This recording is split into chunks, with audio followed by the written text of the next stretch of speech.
ایک طرف حضرت امیر معاویہ رضی اللہ تعالیٰ عنہ کے مجاہدین یورپ کے دروازے پر دستک دے رہے تھے، اور دوسری طرف حضرت امیر معاویہ رضی اللہ تعالیٰ عنہ کے مجاہدین کے قافلے کابل کے اندر اتر رہے تھے، افغانستان کے اندر۔ تو یوں آدھی دنیا سے بھی زیادہ کے اندر انہوں نے اسلام کا جھنڈا لہرایا۔ یہ تذکرے کیوں نہیں کیے جاتے؟ یہ خوبیاں کیوں نہیں بتائی جاتی؟ یہ کارنامے کیوں نہیں بتائے جاتے؟ امیر المومنین، خال المسلمین، خلیفۃ المسلمین، کاتب وحی حضرت سیدنا امیر معاویہ رضی اللہ تعالیٰ عنہ وہ مظلوم شخصیت ہیں کہ جنہوں نے اسلام کی بے بہا خدمات سر انجام دی، لیکن اس کے باوجود کچھ سوختہ سامان اور بد نصیب لوگ حضرت امیر معاویہ رضی اللہ تعالیٰ عنہ کی شخصیت کو جنگ جمل اور جنگ صفین کی شکل میں دیکھتے ہیں۔ 60 سال سے اوپر کی زندگی اور اس میں دین کی خدمت کے لیے حضرت امیر معاویہ رضی اللہ تعالیٰ عنہ کے بے شمار کارناموں سے آنکھیں بند کر لی جاتی ہیں، اور یوں باور کرایا جاتا ہے کہ گویا حضرت امیر معاویہ رضی اللہ تعالیٰ عنہ کے نامہ اعمال میں اور ان کی خدمات دینیہ میں صرف حضرت علی رضی اللہ تعالیٰ عنہ کے ساتھ ہونے والے معاملات ہی باقی ہیں، بالکل اسی طرح جس طرح حضرت حسین رضی اللہ تعالیٰ عنہ کے ساتھ کیا جاتا ہے کہ اللہ رب ذوالجلال نے ان کو ایک لمبی زندگی عطا فرمائی۔ 54 سال کے قریب حضرت امام حسین رضی اللہ عنہ کی زندگی ہے، لیکن جب بھی عام طور پر ان کا تذکرہ سننے میں آتا ہے تو واقعہ کربلا کے 10 دن ان کی زندگی کا نچوڑ بنا کر پیش کیے جاتے ہیں۔ اس عظیم ہستی نے زندگی کے باقی 54 سال کہاں گزارے، دین کی کیا خدمات سر انجام دی، بچپن، لڑکپن، جوانی اور بڑھاپا اور شہادت تک، ان سارے واقعات کو نظر انداز کر کے صرف واقعہ کربلا کو بیان کیا جاتا ہے۔ تو جس طرح حضرت حسین رضی اللہ تعالیٰ عنہ کے ساتھ یہ زیادتی ہے کہ ان کی 54 سال کی مبارک، مصروف اور انتہائی امت کے لیے قابل تقلید زندگی کا تذکرہ نہیں کیا جاتا، اسی طرح مظلوم امت سیدنا امیر معاویہ رضی اللہ تعالیٰ عنہ کے ساتھ بھی کیا جاتا ہے کہ ان کی 60 برس کی زندگی اور اس پر دینی خدمات، 64 لاکھ مربع میل پر اسلام کے جھنڈے کا لہرانا، یہ سب چیزیں نظر انداز کر دی جاتی ہیں صرف ایک کہانی کو سامنے لا کر، ان کی زندگی کے ایک پہلو کو بیان کر کے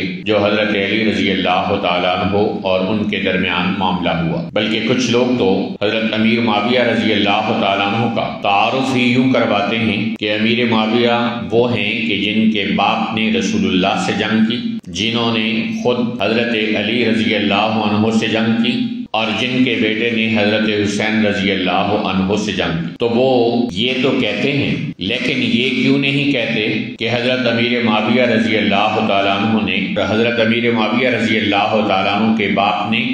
رسول اللہ صلی اللہ علیہ وسلم کے شانہ بشانہ بھی جنگیں لڑی؟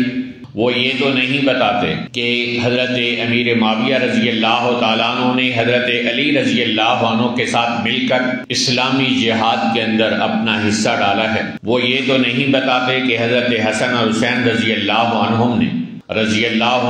نے حضرت امیر معاویہ رضی اللہ عنہ کے بیٹے یزید کے ساتھ قسطنطنیہ کی جنگ میں شرکت کی ہے۔ تو آدھا سچ صرف اور صرف جھوٹ بولنے کے لیے اور لوگوں کے اذہان کو پراگندہ کرنے کے لیے ہوتا ہے۔ حضرت امیر معاویہ کے والد نے آپ صلی اللہ علیہ وسلم سے جنگ کی مسلمان ہونے سے پہلے، تو کیا صرف انہوں نے جنگ کی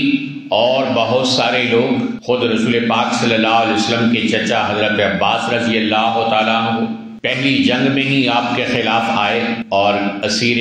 بدر بنے اور پھر فدیہ دے کر انہیں رہا کیا گیا، اور بنو ہاشم کے اور خاندان رسول صلی اللہ علیہ وسلم کے بہت سارے لوگ نبی پاک علیہ السلام کے ساتھ جنگوں میں برسر پیکار رہے اور پھر اللہ تعالیٰ نے انہیں ایمان کی دولت سے مالا مال کیا۔ تو اس لیے جب بغض کی اینک اور نفرت کی اینک چڑھا کر کسی شخصیت کو دیکھا جاتا ہے تو صرف اس کے تاریخ پہلو ہی سامنے آتے ہیں۔ صرف یہ بتایا گیا کہ امیر معاویہ رضی اللہ عنہ کے والد ابو سفیان نے نبی پاک صلی اللہ علیہ وسلم سے جنگ کی، یہ کیوں نہ بتایا کہ ابو سفیان نے حضور صلی اللہ علیہ وسلم کے ساتھ لگ کر آپ کے شانہ بشانہ بھی جنگیں کی؟ یہ کیوں نہ بتایا گیا کہ نبی پاک صلی اللہ علیہ وسلم نے حضرت امیر معاویہ کے والد حضرت ابو سفیان کے کہنے پر حضرت امیر معاویہ رضی اللہ عنہ کو اپنا کاتب وحی مقرر کیا؟ یہ کیوں نہ بتایا گیا کہ حضرت امیر معاویہ رضی اللہ عنہ کے والد ابو سفیان نے کہا یا رسول اللہ صلی اللہ علیہ وسلم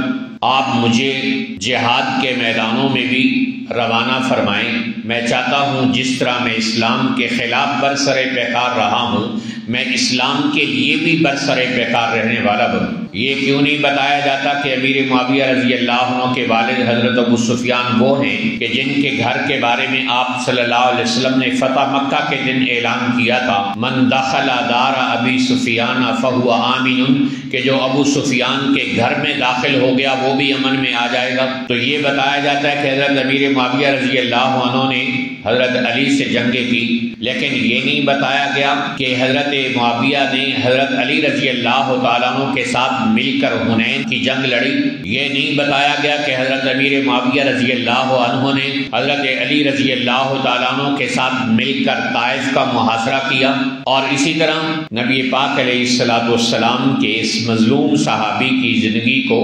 صرف چند مشاجرات اور اختلافات کی نظر کر دیا جاتا ہے اور ان کی بے تحاشا خدمات سے صرف نظر کیا جاتا ہے، جان بوجھ کر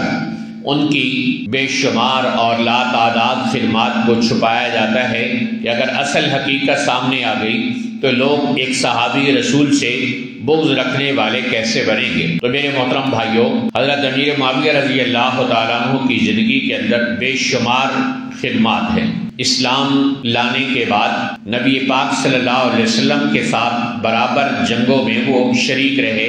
آپ صلی اللہ علیہ وسلم کے ساتھ آخری مارکے تک وہ شریک رہے۔ جنگ حنین میں آپ صلی اللہ علیہ وسلم کے ساتھ حضرت امیر معاویہ رضی اللہ عنہ شامل رہے، جنگ حنین میں اور غزوہ طائف میں آپ صلی اللہ علیہ وسلم کے ساتھ حضرت امیر معاویہ شریک رہے۔ پھر حضرت امیر معاویہ رضی اللہ تعالیٰ عنہ نے حضرت ابو بکر صدیق رضی اللہ تعالیٰ عنہ کے زمانے میں مرتدین کے ساتھ جنگ میں حصہ شامل کیا۔ منکرین ختم نبوت کے خلاف وہ جہاد میں اتنا آگے بڑھے کہ بعض روایات کے مطابق مسلمہ کذاب کو قتل کرنے والے بھی حضرت امیر معاویہ رضی اللہ تعالیٰ عنہ ہیں۔ اگرچہ دوسری روایات بھی آتی ہیں لیکن یہ روایت بھی موجود ہے کہ حضور علیہ السلام کی زندگی میں دعوی نبوت کرنے والے مسلمہ کذاب کو واصل جہنم کرنے والی شخصیت کا نام امیر معاویہ رضی اللہ عنہ ہے۔ مانعین زکوٰۃ کے خلاف جہاد ہو، مرتدین کے خلاف جہاد ہو، یا منکرین ختم نبوت کے خلاف جہاد ہو، یا حضرت ابو بکر صدیق رضی اللہ عنہ کے زمانے میں اور جہادی مارکے ہوں، ان سب میں حضرت امیر معاویہ رضی اللہ تعالیٰ عنہ نہ صرف شریک رہے بلکہ اپنی شجاعت اور بہادری کا لوہا منوایا۔ پھر حضرت عمر رضی اللہ تعالیٰ عنہ کا زمانہ آیا اور اس زمانے میں جتنی جنگیں اور جہادی لشکر ترتیب پاتے رہے اس میں بھی حضرت امیر معاویہ رضی اللہ تعالیٰ عنہ صف اول کے قائدین کے اندر رہے، یہاں تک کہ حضرت عمر رضی اللہ تعالیٰ عنہ نے پہلے حضرت امیر معاویہ رضی اللہ عنہ کو اردن کا گورنر بنایا اور پھر انہوں نے اپنے بھائی حضرت یزید بن سفیان کے ساتھ مل کر جتنے شام کے علاقے فتح کیے تو حضرت امیر معاویہ کے بھائی یزید بن سفیان کے فوت ہونے کے بعد حضرت عمر رضی اللہ تعالیٰ عنہ جیسے انسان نے انہیں پورے شام کا گورنر بنا دیا۔ اور پھر حضرت عثمان رضی اللہ تعالیٰ عنہ کے زمانے میں بھی وہ برابر جہادی خدمات سر انجام دیتے رہے۔ حضرت عمر کے سامنے انہوں نے مطالبہ رکھا کہ ہمیں بحری جہاد کرنے کی اجازت دی جائے۔ حضرت عمر رضی اللہ تعالیٰ عنہ نے بعض مصلحتوں کی وجہ سے اس کی اجازت نہ دی۔ پھر حضرت عثمان رضی اللہ عنہ خلیفہ بنے، انہوں نے اجازت مانگی تو پھر حضرت عثمان نے ان کو بحری جہاد کی اجازت دی اور حضرت عثمان حضرت امیر معاویہ رضی اللہ تعالیٰ عنہ نے بحری 400 بحری جہاز تیار کیے اور اسلام کے پہلے بحری جہاد کے بانی بن کر نبی پاک علیہ السلام کے اس حدیث کا مصداق بنے جس میں آپ نے فرمایا کہ اول جیش من امتی یغزون البحر فقد اوجبوا، میری امت کے وہ پہلے لوگ جو بحری جہاد کریں گے، سمندری جہاد کریں گے، ان کے لیے جنت واجب ہو گئی ہے۔ تو حضرت امیر معاویہ رضی اللہ تعالیٰ عنہ نے بحری جہاز تیار کروائے اور پورے دنیا سے مسلمان اس بحری جہاد میں شرکت کے لیے آئے،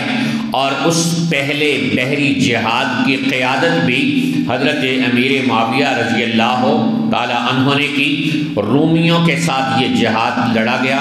اور رومی تو پہلے سے بحری جہازوں کے ایک بہت بڑے بیڑے کے مالک تھے اور بحری جنگوں کا ایک بڑا تجربہ رکھتے تھے، لیکن اس کے باوجود حضرت امیر معاویہ رضی اللہ تعالیٰ عنہ نے ان کو شکست فاش دی اور اپنی جرنیلی صفات کا اور قابلیت کا لوہا منوایا۔ یوں حضرت امیر معاویہ رضی اللہ تعالیٰ عنہ نے جو جہاد نبی پاک صلی اللہ علیہ وسلم کے زمانے میں شروع کیا، جہاد کا جو جھنڈا آپ صلی اللہ علیہ وسلم کے زمانے میں اٹھایا، اسے زندگی کے آخری سانس تک نہیں گرنے دیا۔ حضرت عثمان رضی اللہ عنہ کے بعد حضرت علی کا دور آیا اور عارضی طور پر وہاں وقفہ آیا فتوحات کا، پھر حضرت حسن رضی اللہ عنہ نے ان کے ہاتھ پر بیعت کر کے انہیں دنیا کا امیر المومنین بنایا، تو پھر ایک مرتبہ رکی ہوئی فتوحات کا سلسلہ شروع ہوا، یہاں تک کہ 5400 شہر حضرت امیر معاویہ رضی اللہ تعالیٰ عنہ کے زمانہ خلافت میں فتح ہوئے۔ دنیا کے 7 بڑے ممالک کے 5400 شہر فتح کیے گئے اور ان میں اسلام کا جھنڈا لہرایا گیا، اور یہ ٹوٹل ایریا غالباً 64 لاکھ مربع میل کے قریب بنتا ہے، جو پوری دنیا کی زمین کے آدھے سے بھی زیادہ حصہ ہے۔ حضرت امیر معاویہ رضی اللہ تعالیٰ عنہ کے کارناموں کی ایک جھلک بتا رہا ہوں، ورنہ انہوں نے ان زمانوں میں کیا جہادی مہمات سر انجام دی اور کس طرح انہوں نے اپنی فتوحات کا دائرہ بڑھایا اور یورپ کے دروازے پر انہوں نے جا کر دستک دی، اور ایک طرف حضرت امیر معاویہ رضی اللہ تعالیٰ عنہ کے مجاہدین یورپ کے دروازے پر دستک دے رہے تھے، اور دوسری طرف حضرت امیر معاویہ رضی اللہ تعالیٰ عنہ کے مجاہدین کے قافلے کابل کے اندر اتر رہے تھے، افغانستان کے اندر۔ تو یوں آدھی دنیا سے بھی زیادہ کے اندر انہوں نے اسلام کا جھنڈا لہرایا۔ یہ تذکرے کیوں نہیں کیے جاتے؟ یہ خوبیاں کیوں نہیں بتائی جاتی؟ یہ کارنامے کیوں نہیں بتائے جاتے کہ حضرت امیر معاویہ رضی اللہ عنہ پہلے وہ شخص ہیں کہ جنہوں نے خانہ کعبہ کا غلاف بدلا؟ اس سے پہلے غلاف کعبہ پہلے جو ہوتا تھا اسی کے اوپر دوسرا غلاف لگا دیا جاتا تھا، اور حضرت امیر معاویہ رضی اللہ تعالیٰ عنہ نے ہر سال نیا غلاف کعبہ بدلنے کا رواج ڈالا، اور یوں اللہ کے گھر کی خدمت کی، اور 3 بر اعظم سے زیادہ کی حکمرانی کرنے والے انسان نے اس کے باوجود اپنی رعایا کا بہت زیادہ خیال رکھا۔ ایک صحابی آئے اور انہوں نے آ کر کہا، میں نے حضور پاک صلی اللہ علیہ وسلم کی ایک حدیث سنی ہے کہ اگر کسی آدمی کو اللہ تعالیٰ امیر بنائے، کسی قوم کا حاکم بنائے، اور وہ ان کے ساتھ انصاف نہ کر سکے اور حاجت مند اس تک پہنچ نہ سکے اور لوگوں کی ضروریات کو، حاجتوں کو وہ پورا نہ کرے، تو اللہ کی پکڑ میں آئے گا۔ یہ حدیث رسول سننے کے بعد حضرت امیر معاویہ رضی اللہ عنہ نے ایک آدمی اسپیشل مقرر کر دیا کہ تمہارا کام یہ ہے کہ جب بھی کوئی حاجت مند میرے دروازے پہ پہنچے تم نے اسے مجھ تک پہنچانا ہے، تاکہ میں اللہ کے نبی کی اس حدیث پر عمل کر سکوں کہ جو حاجت مند تمہارے پاس آئے تمہیں اس کی حاجت پوری کرنی چاہیے۔ تو حضرت امیر معاویہ رضی اللہ تعالیٰ عنہ نے 64 لاکھ مربع میل پر اسلام کا جھنڈا لہرایا، ہزاروں نہیں لاکھوں مساجد تعمیر کی، اور لاکھوں نہیں کروڑوں لوگوں کے ایمان کی حفاظت کا ذریعہ بنے، اور ہزاروں لوگوں کے ایمان میں داخل ہونے کا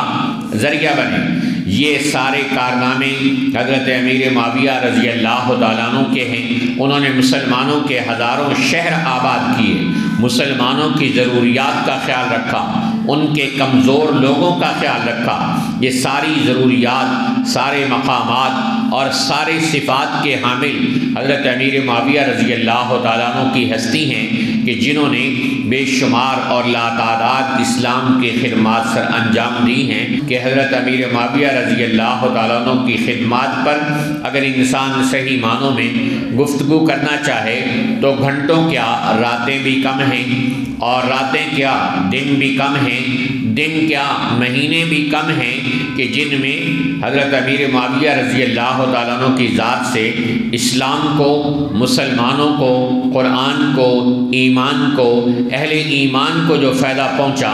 اس کی تصویر نہیں کھینچی جا سکتی۔ حضرت امیر معاویہ رضی اللہ تعالیٰ عنہ کی خدمات کو